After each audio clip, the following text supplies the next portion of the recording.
doing a review for this book, The Tattooist of Auschwitz by Heather Morris. I don't read a lot of fiction. I tend to find it a bit boring, but on the subject of the Nazi murder of Jews at Auschwitz, this book promises to be anything but. I wasn't overly impressed with the writing style.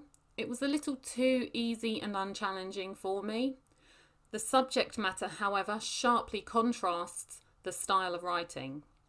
This left me with an unsatisfied feeling throughout the book. So let's separate those two things. The subject of what the Nazis did to Jewish and other people never stops being shocking. It's almost so terrible you wouldn't believe that humans were capable of doing such things if you hadn't seen the pictures, the videos, heard the testimonials.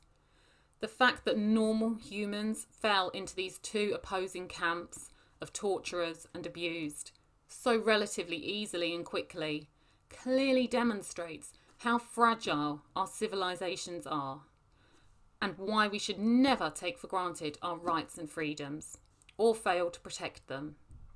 Whether we are using them in our daily lives or not, they must be protected, because tyranny can sweep through nations before most people have ever realised they have been carried away with it. Throughout history, people have behaved in horrific, awful and inexcusable ways. I think the big difference with what happened in Nazi Germany is that we can still see it, read about it, remember it. And we should remember it. We should never forget what humans are capable of when authorities go unchecked. The book is based on someone's real account of their 3 years in Auschwitz-Birkenau, and it is filled with recounted stories that are shocking and sometimes surprising. There is the witnessing of people being shot for seemingly no reason, or no reason that would be a reason to anyone sane. There is the sight of dead skeletal bodies. There is the routine brutality and the mindless, horrific, systematic slaughter of far too many people. Alongside this, there is camaraderie, bravery, leniency, and love. Now onto this book. It was written in quite a dispassionate and matter-of-fact way. If it wasn't for the strength of the story, I would have found it very difficult to read. It felt like a listing of events, and if I didn't know the story was relayed to her as true by the protagonist, I wouldn't have felt it was believable. The characters sounded too typical and unconvincing. They didn't have depth.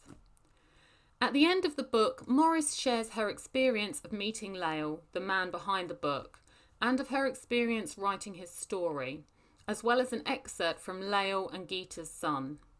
I found their son, Gary's, statement more emotional than the rest of the book because I felt it gave me a flavour of Lael and Gita's characters in a way that the main book hadn't done. I think this book will do excellently as a film, as long as it is made well, because I believe it will allow more depth and emotion in the characters.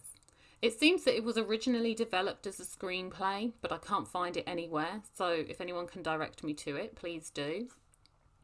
I feel like I've been quite harsh on this book, so I should reiterate that the story at the heart of the book was very good and it held my attention throughout.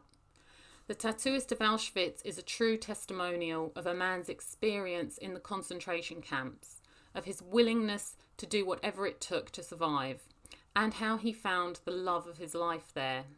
That's a gripping and gut-wrenching story, however flat the storytelling is. Okay, there it is again. Thank you.